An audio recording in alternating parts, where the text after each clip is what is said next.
Hello, everyone. Welcome to the Psychology and Spirituality, a Bridge to a Better Life discussion. I am your host, Marcia Trajano, and with me is my co host, Jussara Korngold. Jussara is the Secretary General of the International Spiritist Council and former President and current Vice President of the United States Spiritist Federation. For the past 30 years, Jussara Korngold has been volunteering as a counselor in fraternal conversations in several Spiritist institutions. I want to thank you for joining us. And I want to say that the Psychology and Spirituality program is brought to you, sponsored by AMI Brasil, United States Spiritist Federation, TV Mansão do Caminho, and the International Spiritist Council. Make sure you subscribe to our channel if you haven't already done so.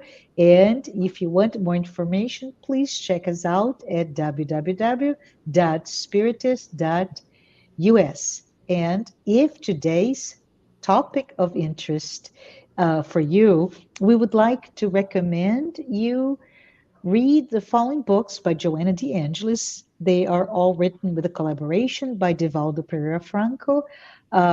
We have Wake Up and Be Happy. We also have Finding Peace and Health and the Conscious Being.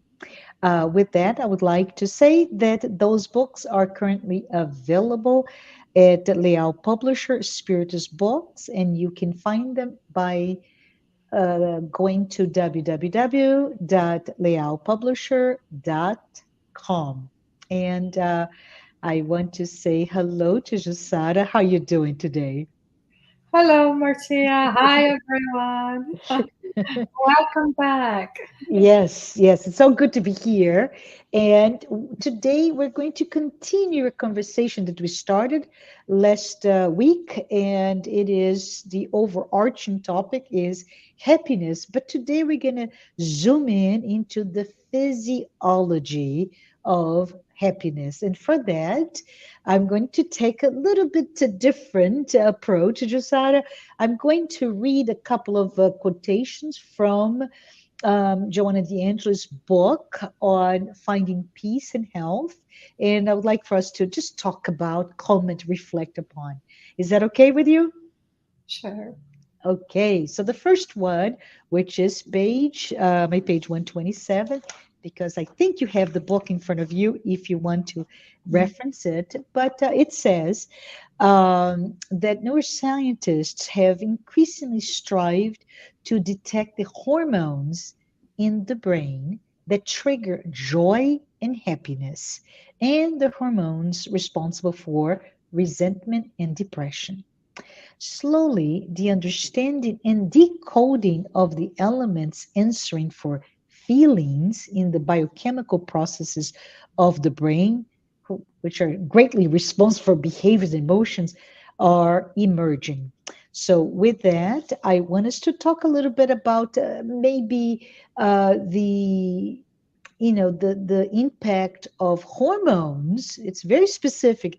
How do we feel have a correlation to the hormones that are triggering joy, happiness on one hand, or resentment and depression? Jusada, can you talk to us? What are those hormones, and what can we do with understanding that we emote and we are co-responsible, if you will, for our own sense of happiness? Yes, Marcia.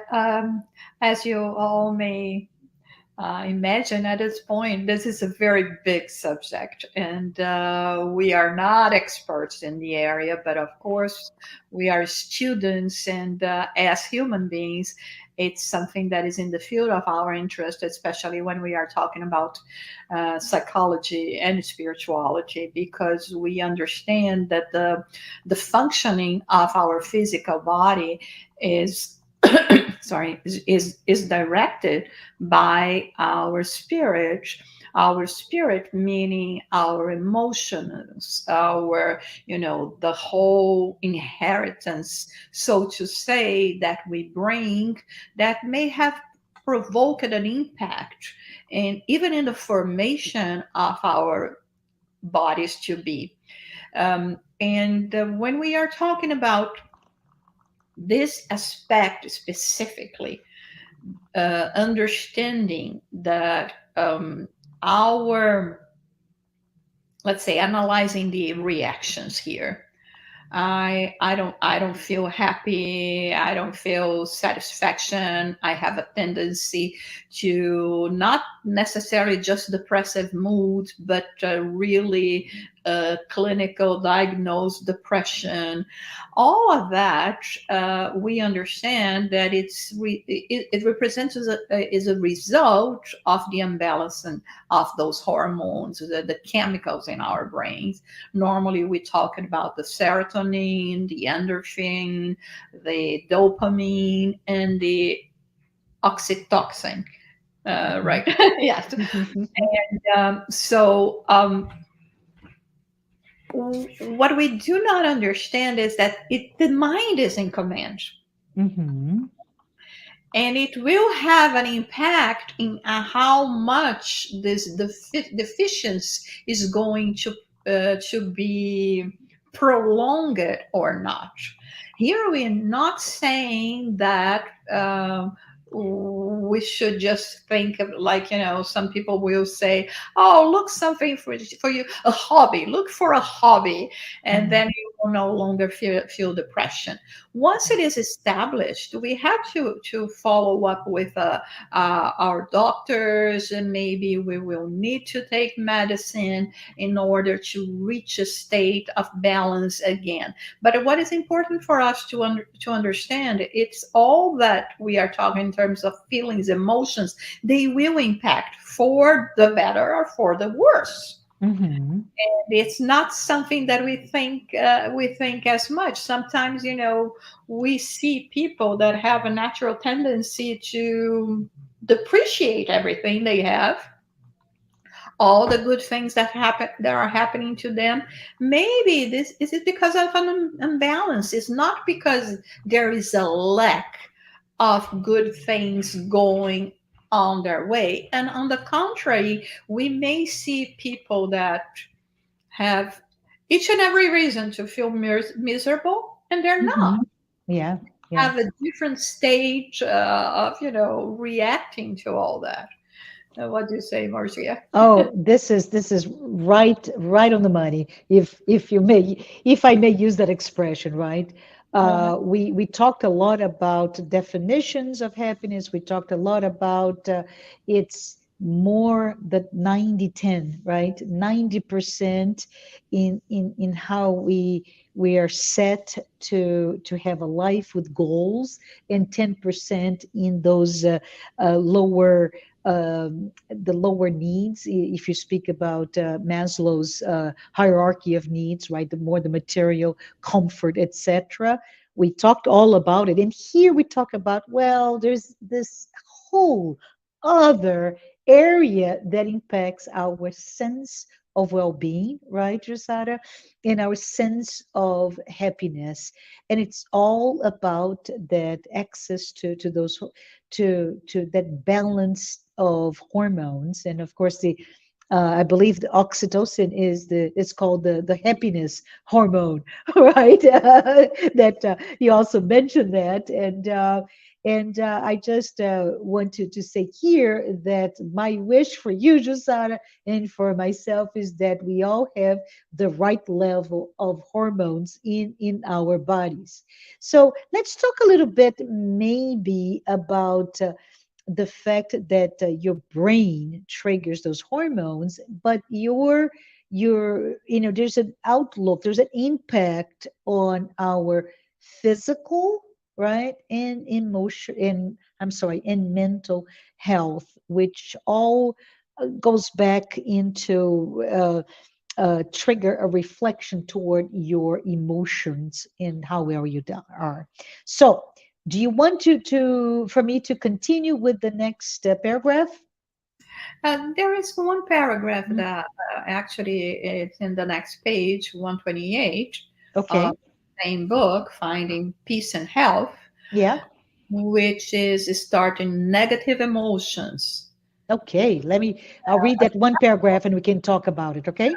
And maybe we could read the two paragraphs, Okay. and and then we talk about it, and then we will read the other two because they are very, very important for us too. And I think hearing from the words of Joanna de Angelis herself, Yes, especially when we are talking about such a big and important subject, the physiology of happiness, I think we all going to benefit much more. absolutely. So let's start now, and I hope I can read slowly so everybody can catch the words. But basically, Joanna de Angelis starts the same chapter that I read before, but here she says the following. Negative emotions stimulate more the right hemisphere of your brain, which is active, while positive emotions are founded on the left side or the left frontal lobe, producing the corresponding feelings of unhappiness and happiness, respectively. Thanks to this mechanism, our preferences, satisfactions, joys, and affections are archived, as well as our heartbreaks, anxieties, ill feelings, animosities, transforming into feelings of one or the other kind. So we talked about hormones, now we talk about the structure of the brain proper. But you see, it's the structure of the brain is Mhm. completely connected with the structure of the spirit. Yes. When we were talking about the self, not staying in the ego, going for the self, but everything that we store in the subconscious. Mhm. So whether we are aware of that or not, because it's in our unconscious level, so to say, um, everything that we are gathering throughout life stays there. So Mhm. out of negative emotions, negative stimuli, or positive ones. So it's everything there. And sometimes, we may see ourselves feeling, this negative emotion and anguish that we may even say, I don't know why I'm feeling this way, but Mhm. maybe somehow we have stirred up or something triggered, this part of our brain should Mhm. jump Mhm. and show its side, because this is what we've been doing. This is how we are storing, is like, our computer, personal Yeah. computer. We Mhm. are storing data. Yes. And you see how one thing, like, the monkey chain, right? Yeah. Things brings to another, because here we are, I mean, we're talking about peace a few weeks ago. Now we're talking about happiness, but then, to maintain this happiness, I have to be more conscious, more mindful of what kind of nourishment I'm giving to my brain, and Yes. what kind of nourishing I'm giving to my brain is going to determine my emotions, because they will directly impact the hormones, the Yes. enzymes, everything that, one thing in a vicious circle aggravates the other. And Yeah. this is when it is so hard for us to break down. Mhm. We need different stimuli, like for instance, when we engage ourselves in activities like the one we are doing now, when we put ourselves, uh, um, before lessons of life, and things that may lead us to reason, to ponder more about certain aspects in our lives that we don't pay that much attention. Um, Sometimes, maybe people will say, "Our happiness, you're happy or you're not happy." Not necessarily, Yeah. right? Like we said before, it's we can see that we can go to countries, to regions where they have only if. They do have it, the bare necessities of life, and their state of mind, the way they present themselves with that, naivete, even Yes, yeah. so much, less stressful, more beautiful than when we say we live in a country with a high GDP, right? But it has nothing to do with that. If I'm And bad reading, right? Go yes. ahead. No, no, I want to actually challenge this notion because you're bringing point counterpoint, right? We think happiness is to have everything that quote unquote civilization brings, but the counterpoint to is no, not necessarily. If you have the bare necessities, you can be, and more often than not are happier. And I even say the other way around. Somehow knowing that, Jussara, leads us to believe that you could only be happy if you go to this paradise of an island and have this pristine blue waters and have nothing. And I say, well, not necessarily either, because it's all about that state of mind that you're talking. So even the counterpoint to the counterpoint, we're all here talking about the complexity of attaining your true state of happiness, because it is mental, it is emotional, but it's also physical, Yeah, right? you see technological advancements, everything that we have in terms of the modern life. We are not saying anything against that. On the No. contrary, I mean, they are wonderful, and they came to make our lives easier. And exactly because of that, we should have more time to think about us, to think about our real needs. I don't have to, to go hunt for, to survive anymore. I don't have to walk, thank God, in many places of the world, but some places not yet, walk I don't know how many miles to have a bucket of water. So Mhm. everything came to make our lives easier, and really focus more on the self, and say, okay, now I have all that, I have the time to, you know to meditate, to ponder more about myself. So this is in no way criticism to the modern way of living, but just making us reflect about, you can be someone that has basically nothing and be in a state of bliss, Yeah. feel well, and you may have everything and not necessarily feel happy. And it's a lot of little things, right? I mean, that's why there are so many studies, and I'm sure one of the topics that of our discussions is going to be about, forgiveness. But that shows us that holding grudges will impact our health. And holding grudges is exactly what we are talking about here. Is Yeah. me in this way is storing my the right hemisphere of the brain Mhm. more, garbage than Yes. I Yeah. should. Yeah. I don't want the garbage anymore.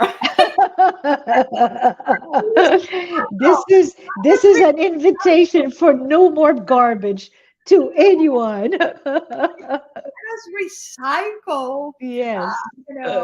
all of that, and say, oh no, I'm going to transform this in something nicer for the future, and be That's more awesome. attentive to what we are going to keep.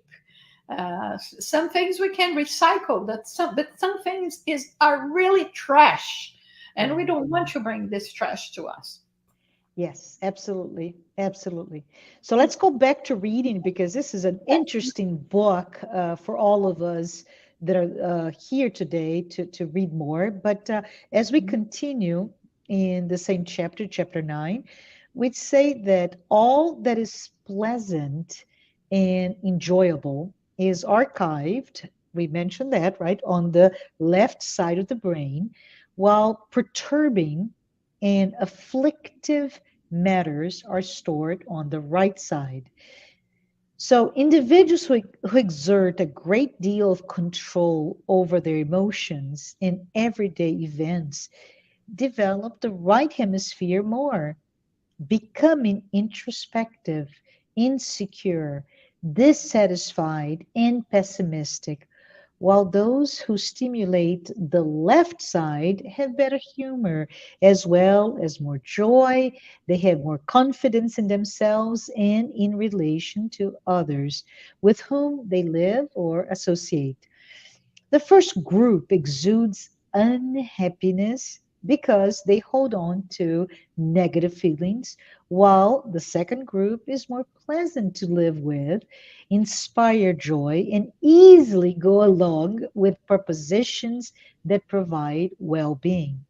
This is because extroverts produce larger amounts of lymphocytes that immunize them against bacteria and viruses or destroy them if they already exist.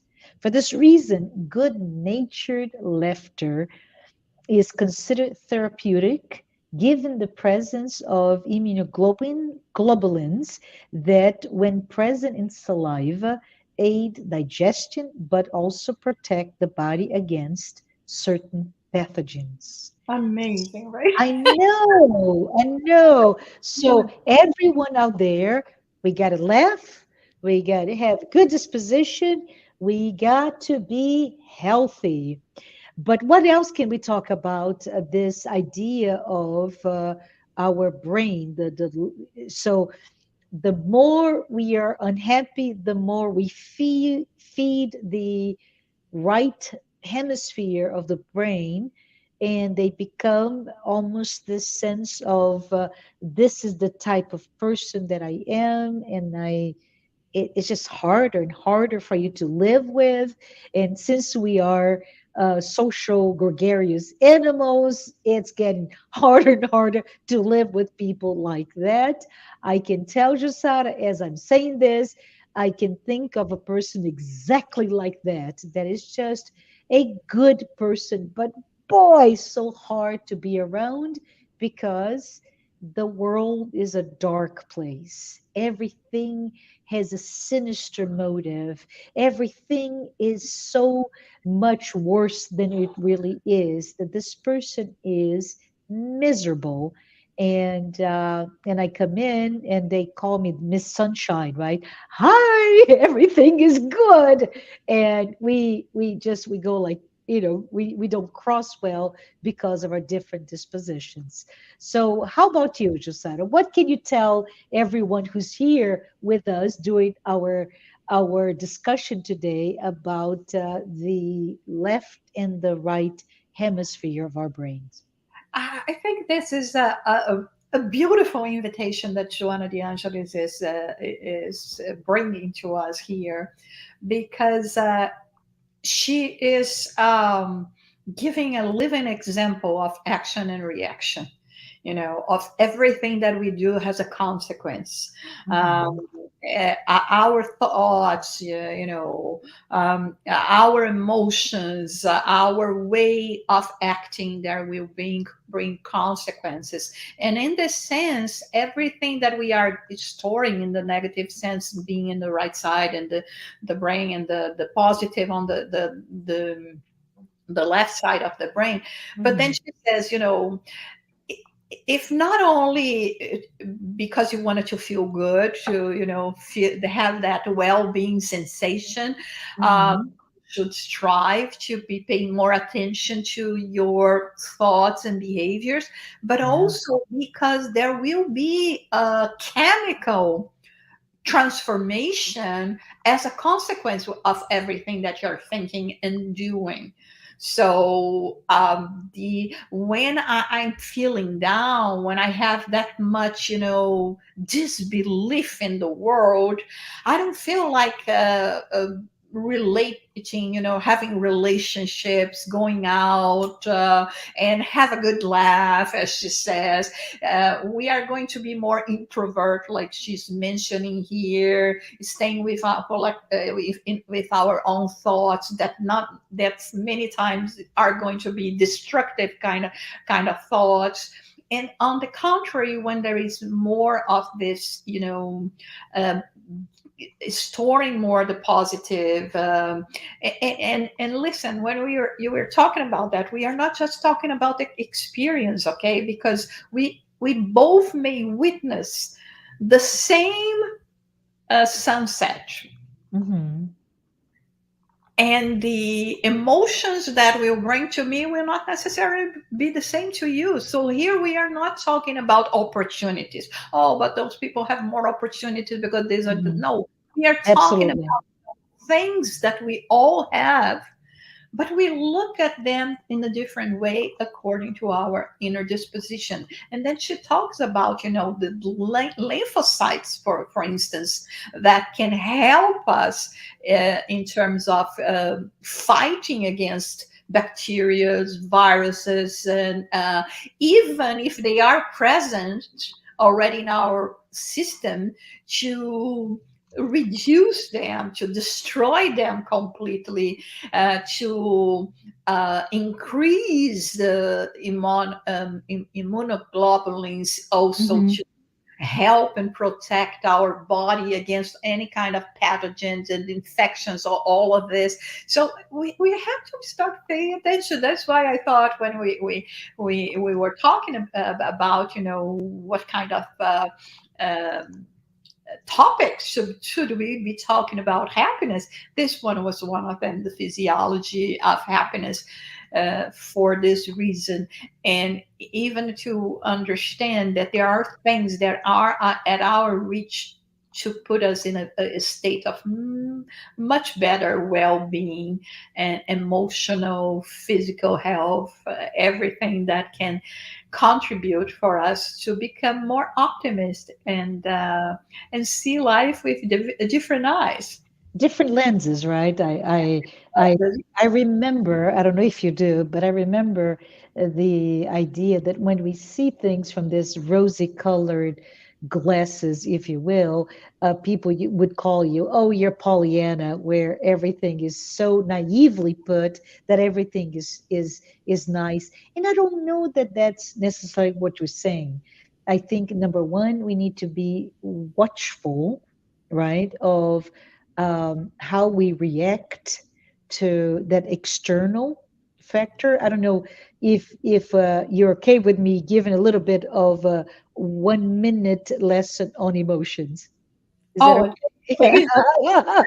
please go there. So there are more emotions than we can name them, or we're easily name them, right?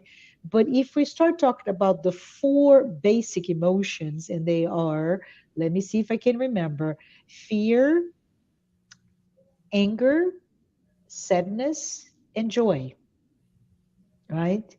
And the idea is those are part of our day to day. There is no judgment over good or bad emotions. In fact, they we go through that plethora of emotional states. And the one thing that I like to bring when I talk about emotions is the fact that they're all a reaction to an external event. Okay, very important. So, for example, I feel joy, Jussara, when my daughter, I don't know, I'm just bringing up something. My daughter brought me flowers, right? And I just feel a sense of joy for the flowers. I get sad when I watch a movie and there's a bad, a really sad ending. Whatever it is, those external inputs will make me feel this way. The important thing for us to understand is feeling, as opposed to emotions, are born within. So when we think in terms of the sensitivity that your spirit has, depending on your level of maturity, will then emote or bring from within this feeling that corresponds or reacts to that emotion that is a reaction to the external event. So from within, from without. And the important thing here is to know that you can control your feelings by looking at your emotions. So, for example, just a quick example here. I am angry, Jussara. I am so angry. So you can ask yourself that, but the Jussara is my good friend. And she'll say, Marcia, why are you so angry? Well, I was driving, right? And this car just went and took my place, and I got so angry because I don't like people doing that to me. So the question here is, it's okay to be angry, but why are you angry? And that really important connection point to understand your emotions may lead to the feeling of superiority, right? I am angry because I feel that that person that cut me off does not deserve to cut me off. And this is just a poor example of that. So when we start to be very mindful of your emotions, you can start then decode them, if you will, translate them, if you will, interpret them to understand what is my real feeling. And when we have that translation, you are able to start to see, is this something that is coming as a response mechanism from my ego or from myself? That's my 1 minute lesson on emotions. Because I was thinking, for instance, in terms of emotion, right? Let's say we are walking down in the street, and then there is this huge noise that it freaks you out, Yeah. and you know, you feel it in your gut, right? That emotion. But what is the correlation with the feeling is the fear, Yes. because it's a noise that came out of nowhere. You don't know what it is, you don't know how to identify, and immediately it triggers your fear, but Yeah. it comes in a form of an emotion that hits you in the gut first. That's where we feel the center of emotions, the solar plexus, right? Yes. I mean, when we are scared. Sometimes, without realizing, we put our hands on top of our belly button, because it's exactly, you know, the emotion that comes in this area from the solar plexus. So it's so many things, so many important things. Uh, And there's one point, sorry to interrupt you. The one point that I find it interesting here is, in Joanna talks in so many words about this, when she talks about being vigilant about all the physiology, right? And how it's one way or another, how we can become very vigilant in terms of, is this my propensity to be negative or not? How am I becoming that type of person? But I think it's very interesting when we start to talk about mindfulness, when we start to look at that moment between a trigger, the loud noise triggering fear, and that fear, which is a normal response, right, that will trigger through hormones, adrenaline in this case, that will push you in your fight or flight or freeze reactions, which is our part of our ancestral brain to protect us. But what's important for us to understand is, number one, we no longer live in the African savannas. Therefore, we don't need to fight so much from lions. We don't have that problem. Yet, our stressors from day to day life will push us to have this dose of stress, adrenaline because of stress, and will lead us to this constant state of fear that may express itself in a mental condition of anxiety. So I think by being very mindful of what is your environment, what I can control, what I cannot control, what is okay and what is not so okay, and when do I need to ask for help is very important in this discussion here. Yes, and for before we wrap up, Marcia, and not only the episode of today, but even this topic. Mm-hmm, Of course, it's a never-ending topic, but I would like to read also from this chapter mm-hmm, one phrase that Joanna de Angelis talked about here. That was our main question in the last episode and today as well. How can I attain happiness? And so she says, happiness is knowing how to manage everyday occurrences. I'm going to read it again. yeah, Managing happiness is knowing how to manage everyday occurrences, extracting the lessons from the most difficult situations, which produces harmony, and regarding them as fitting educational opportunities that prepare one for future classes. that's Being awesome. happy is the existential goal, and reaching this goal is a psychological challenging, waiting for human beings' maturity. So I love it so much when she says it. Mm-hmm, Looking at all of the everyday occurrences, the lessons mm-hmm, from life, even when they are hard, as fitting educational opportunities. This is what it is to live and to experience life, whether they are bringing a smile on our face or not, or maybe tears of joy or mm-hmm. unhappiness. It's always an opportunity for us to build up, and to go in the direction of this psychological maturity that she's talking about here.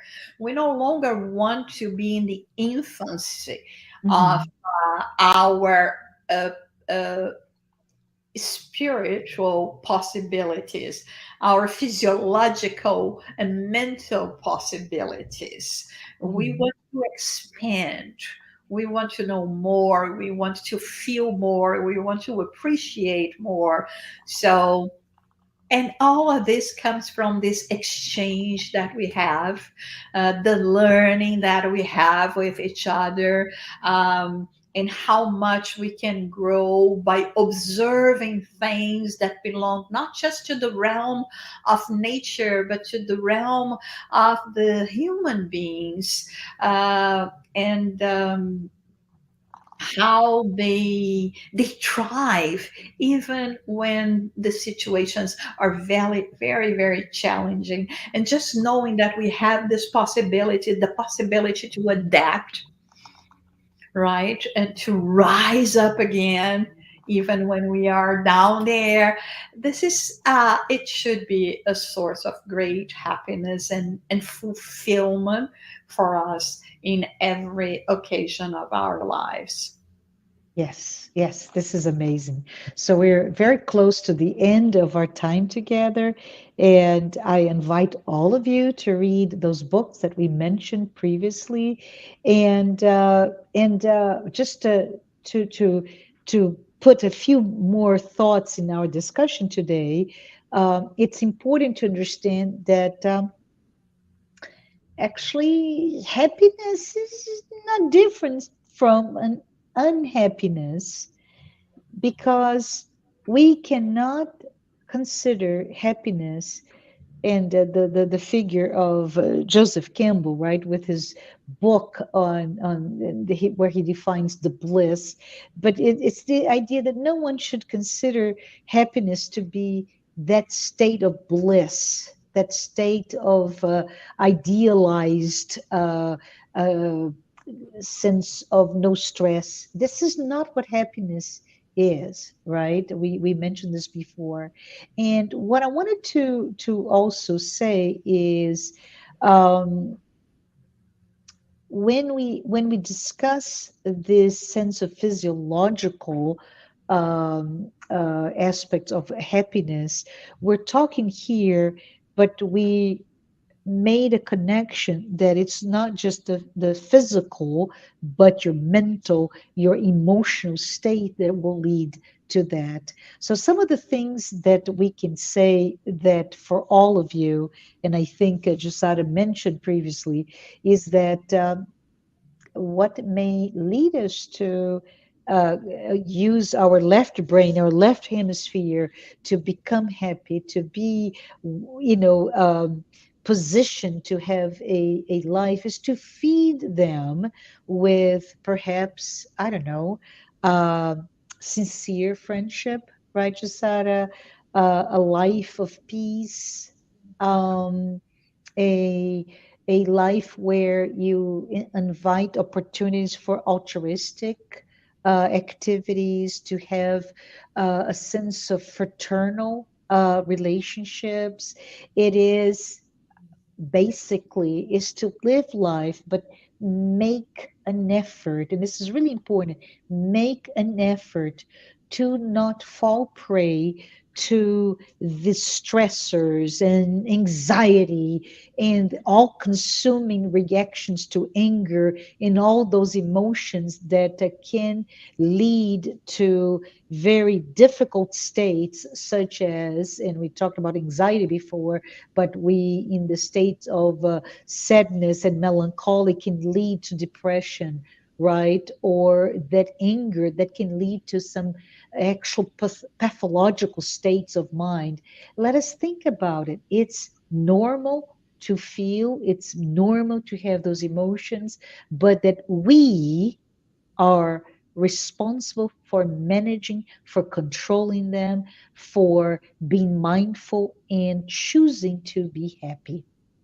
And Oh, it's important what you said, Marcia, because relationships and mm, friendship, fraternity.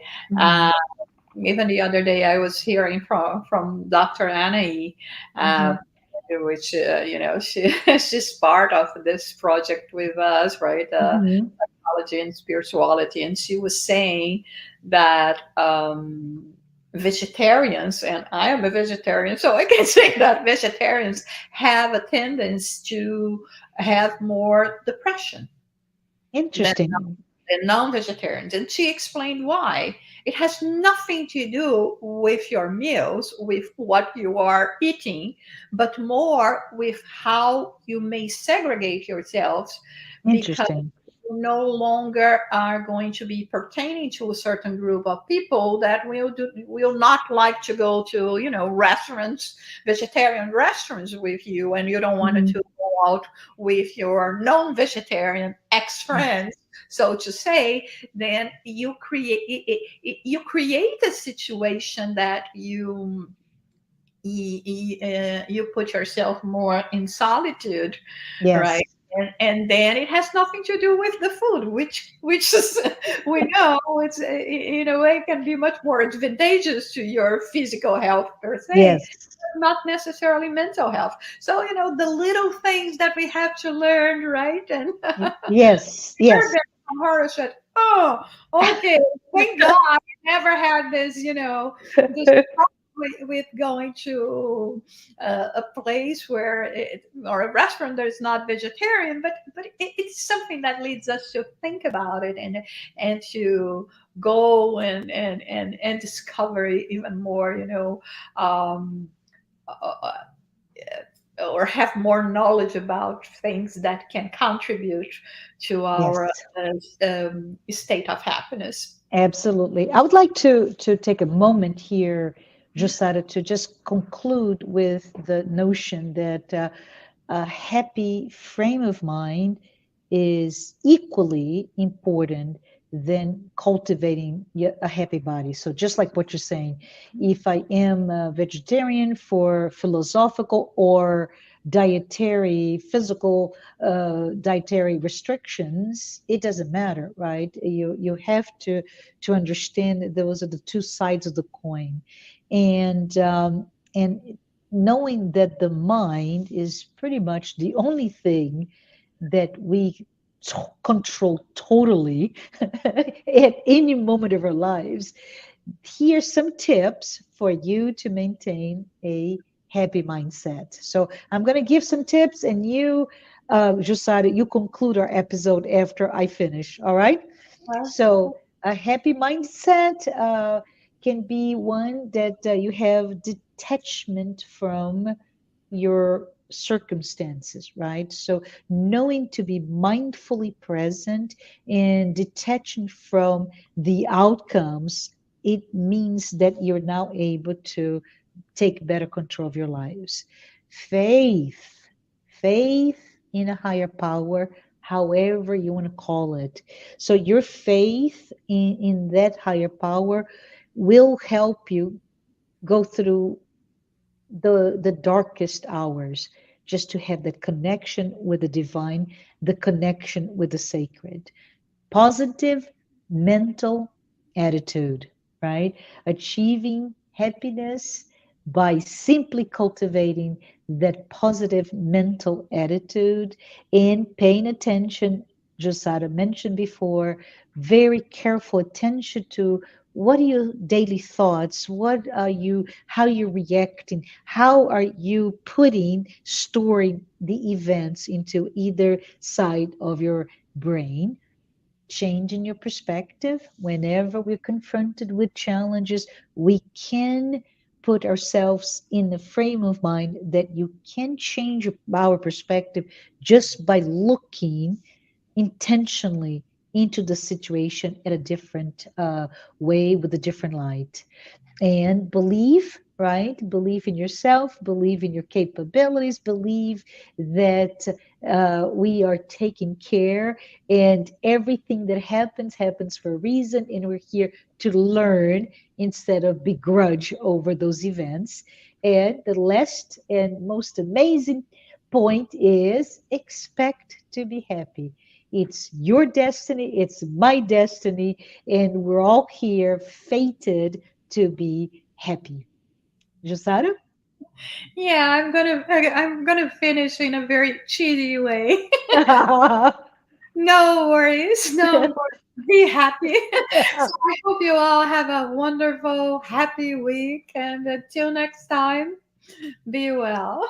Awesome. Bye, everyone. Be well.